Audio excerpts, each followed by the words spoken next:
Hey YouTube, morning. At least it's afternoon now, but real quick, I'm gonna do a video as a part one to my kitchen remodeling. And the first part of it is gonna be these cabinets here you see behind me, right? The one above the fridge and this one. They've got the shaker style doors on them. Now they obviously don't match my current cabinets. These are old, worn, outdated. Don't mind my mess. I live here. And I'm going to be tearing all those out and replacing them, as well as this thing up here. You can see there's some holes in there that I kind of drilled for exploration purposes.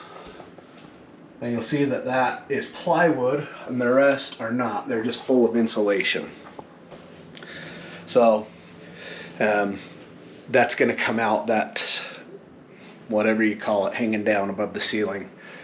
And I'm going to put can lights in there. But for part one, I'm going to go over this build, and the carcass here is built out of 3/4 inch plywood, and they are assembled using pocket holes. Now I know a lot of people hate pocket holes. I don't particularly care for them. But I was looking at maybe purchasing cabinets or having them installed, and when you look at professionally built cabinets or the ones you buy from a big box store to install in your house, those things are assembled with glue and staples, the like boxes, the frames. So mine are assembled with pocket holes and some liquid nails. I think mine are probably stronger. So there's a place for pocket holes.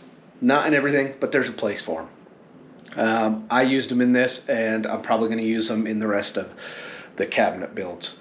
So I built the carcasses. This one goes floor to ceiling. It's 96 inches tall. It is 23¼ inches deep because the face frame brings it out to 24, which is the standard depth of a cabinet. The top one sits at 77 inches, which fits most major fridges and is 36-inch wide. It's a little shorter than some fridges, but it fits like a bunch of models, so that's what I went with. And it fits my fridge really well. So the coolest part about all these cabinets, right?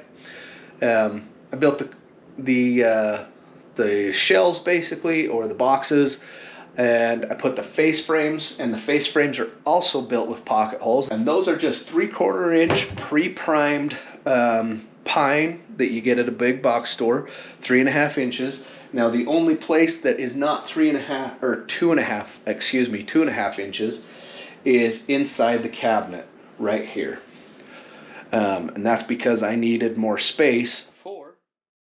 So on with the build. So to begin with, I had an overhead cabinet up here that was just hanging on. The doors were falling off, kind of like one of the other doors over here. And I had to take it out when I moved in. And I've been without a cabinet over here ever since. There was also a little island cabinet down here, and I tore that out. When I tore that little island cabinet out, it was actually sitting over here, right about where this ice maker is. So I had to modify the floor a little bit. So in order to put that cabinet in, I've got to cut this flooring because I'm moving. This is where the old cabinet was, right here in this open spot. And I'm moving that cabinet over because I'm extending the other stuff, the other cabinets eventually. And so when everything lines up, I want it to be over here about 15 inches. So I'm going to I've got this set to a depth to match the flooring that's on the floor.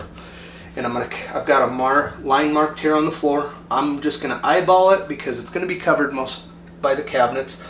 And then I've got a line here on my baseboard as well. And I'm going to use my oscillating saw to cut the baseboard right there. And we'll move everything over.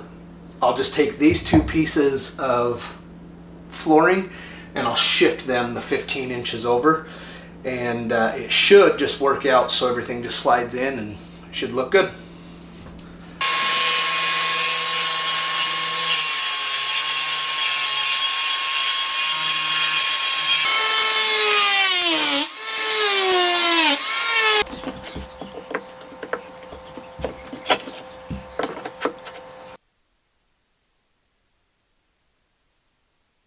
So once I had modified the floor and I had mounted the little pedestal, because all the cabinets I'm going to do are going to be, rather than building in the toe kicks to the cabinets, I'm going to build just the boxes, and I'm going to put a level platform to mount them all on.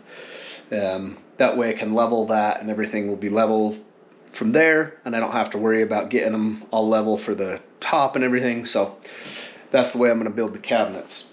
But once I had modified the floor and I had the little platform in place and had it mounted to the floor, I assembled those with some liquid nails and pocket holes. And I did that for the boxes on both cabinets. Once I had done that, I knew which orientation they were going to be in, so I painted the surfaces prior to bringing them in with the gray to match the walls. And I just did that with a little hand roller outside in the driveway.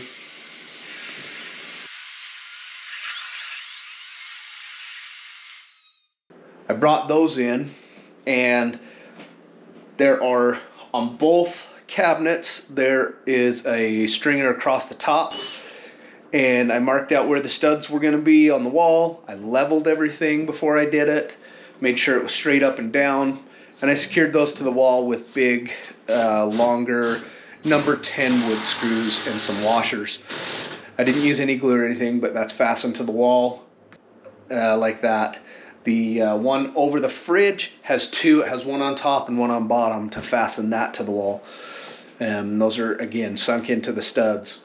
Then I started building, and I built this in phases. Like, I didn't move on to the next part until I was done with the last part. So I built the boxes, and then I built the face frames. And like I said, I built that out of the pre-primed 2.5 inch, and those are just pocket hole, and I used wood glue on those to glue those together. And I brought those in, and I got my little Boss Stitch brad nailer, and on the front of the frames, or the front of the boxes I'll call them, the cabinet boxes, I put some liquid nails, and I just fasten those with brad nails.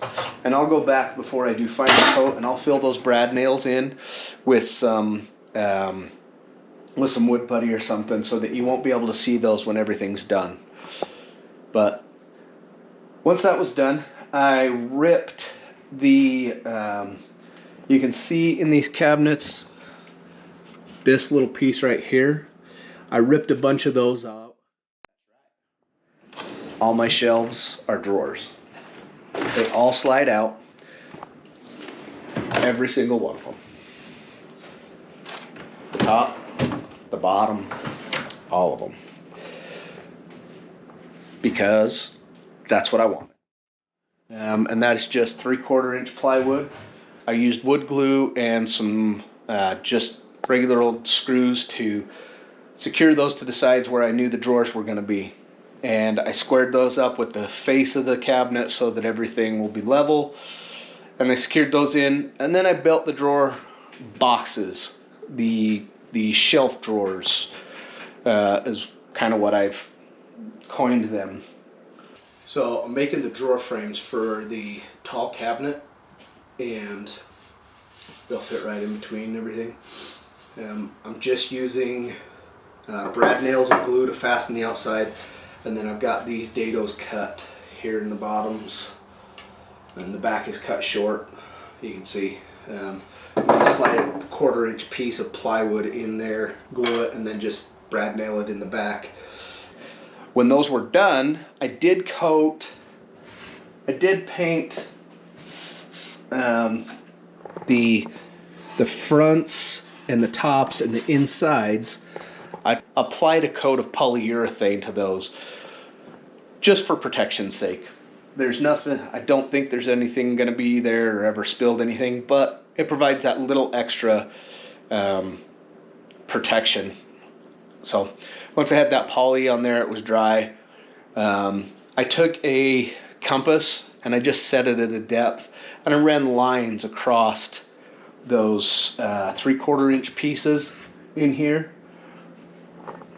I ran lines across them at a set height, and then I did the same things on the side of the drawers. And that's how I mounted the drawer slides, is I just placed those on there, lined the holes up in the center, and I had drawn a line on the front of everything so I could just line everything up and put screws in, take the drawer slides out, and with the lines on the drawers themselves, I could just drill those sides on as well and then push them in. So once I had the drawers in place, or the drawer shelves, I started working on the doors. And again, those are just pocket holes with wood glue. Now I did have a tenon bit, not a tenon bit, what's the name for that thing? What is that? I had a rabbiting bit in my router, and I cut out around the insides of the doors, and that fit just deep enough to fit that 1/4 inch plywood. And I put that in just using pin nails and wood glue. I moved on from there, and I just did a spray primer coat on those, so that I'll be one color, as well as they'll be ready to paint when I finish the rest of the cabinets, so I can just pull them off and paint them with everything, as well as paint the face frames. I had picked, along with the pocket hole jig, I picked up a Kreg hinge jig. Now, it worked okay, but for the hinges I bought, you can't get the step off right. So I actually drilled it and then trimmed the back side of the doors at the table saw so that I could get the correct offset, because it just wouldn't set back far enough for the hinges that I have. So once that was done, it was all pretty cut and dry as far as mounting the hinges. You know, that Kreg jig has the holes for everything, so I just put in all the screws, and then basically held it up to kind of mark where I was going to fasten the hinges to the cabinets. I used a pilot, one of those little self-centering pilot drills to start a hole, and then place the screws in.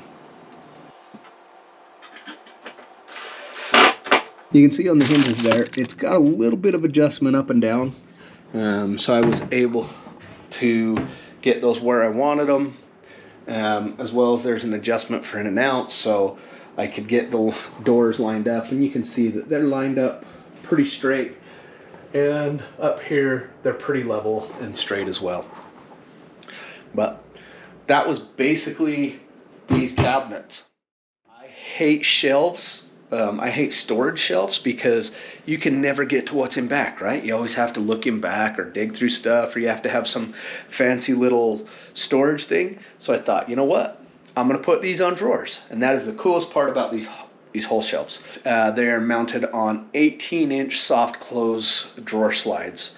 Now, I ordered these drawer slides off of Amazon, so I'll put a link in the description, because you can get 6 of them for the price that you can get 3 at a big box store.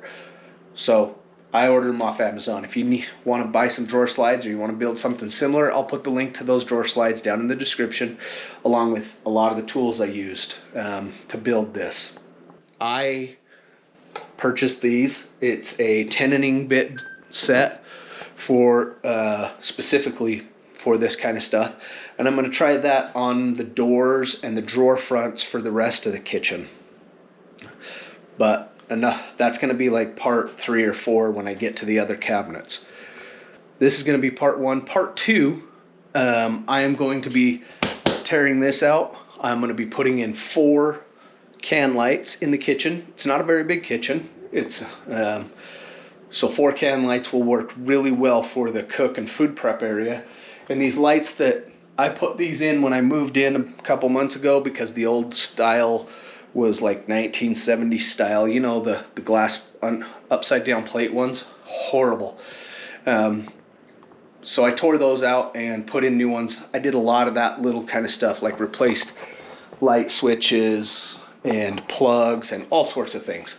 But I'm going to take that one. I bought it knowing I was going to do this, and and I've got another one right here that matches it, and I'm going to put 2 of those over here. Again, don't judge me, I live here. I'm going to put 2 of those over kind of my dining area. That is the dishwasher and the microwave that are going to go in over there when I do the other cabinets. So for part 1, I appreciate you guys watching. Drop me a comment, a question if you have any about it. Hit like, subscribe, you know, all the good stuff. Helps me out.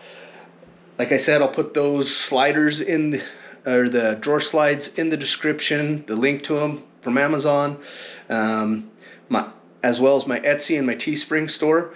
Go ahead and check some of that stuff out. Every little bit helps me keep bringing you guys content. And I appreciate you watching.